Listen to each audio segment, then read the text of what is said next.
مختصر یو واقعه درته وایم زموږ د دې دین په امامانو کې یو لوی عالم تېر شوی دی ډېر بزرګه هستي امام مالک رحمت الله علیه هغه یو ځل په مدینه شریفه کې د حدیثو درس ته ناست بڑے قیمتی ځای کې به یې درس کاوه فی روضة من ریاض الجنة تاسو ریاض الجنة ورته او هلته هغه ځای به درس کوو چې کوم ځای به حضور پاک مبارک اعتکاف کوو بلکل کوټې مبارک سره نږدې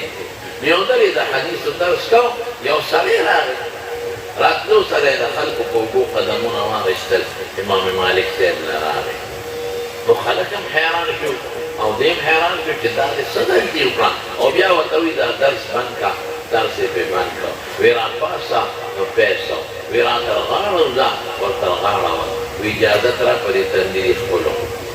ښکلو کړه مالک صاحب ورته چې ما خو دا سوچو چې ته څوک لیونی ولې د خلکو په اوږو قدمونه خو شاته کښېنه و موږ د ټول مجلس ګډوډ کړو او بیا ادبي دې دا وکړه چې د حدیثو درس یې راباندې بند کړ او بیا دې زه پاڅولم ما د پاک دلته راشي چې پیسه خلاصېږي او بیا دې راته غاړه پاڅولم او ښکل دې لا بېل کړم څه چل شوی دی دا غلطۍ دې ولې وکړې سړی ورته وایي صاحب بلکل دا غلطۍ مې وکړه خو دې یو حرص ته ویل بېګا مې خوب لیده چې ته دلته ناست دی په دې جومات کې درس کې او د دواړو جهانو مبارک سردار محمد مصطفی ټول وایي صلی الله علیه هغه تشریف راوړ نو ګوره زموږ حدیثو کې نازلي دا حدیث تقریبا تواتر ته رسېدلی دی من رآني في المنام فقد رآني فإن الشیطان لا يتمثل بي حضور پاک فرمایي چې چا خوب دې ولیدم داسې شوی لکه چې په ویښه یې لیدلی دروغ نه ځکه شیطان زما په شکل نه راځي نو وی پیغمبر مبارک مې په خوب کې ولید ګڼ ملګري ورسره وو وی اواز یې وکړ چې مالک ابن انس وی تا ته چا وی حضور پاک دې غواړي وی ته راپاڅې دې قم تتعود فرائض ولیدې رپېدل چې خدایه رسول پاک مبارک به راته څه وایي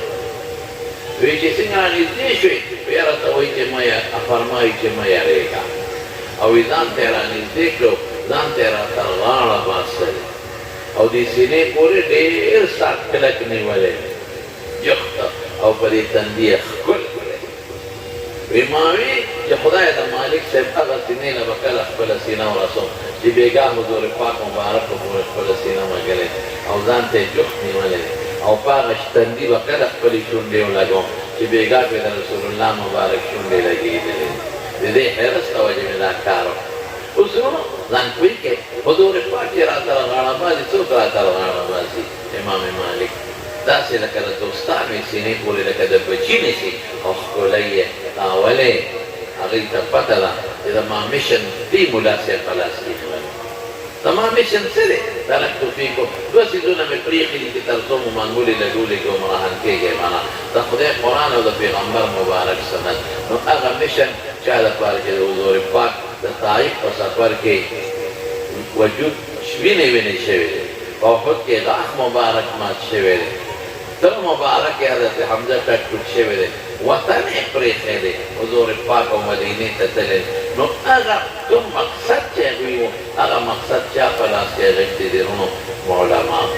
او په دې مدرسو کې سر ته رسئ نو په دې وجه حضور پاک ځان ته مالک صاحب راغواړي چې زما کار خو د سره دی زما مشن خو ده دی زما د امت د دین خدمت خو دې کوي زما د امت د شریعت خدمت خو دې کوي نو نه دا ټول دا د عالم مقام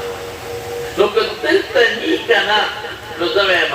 دا زما دعوه ده خو وخت کم دی او بیماره مې یم چې نن اولیاء الله په مخ د ځمکه ګورې عالمان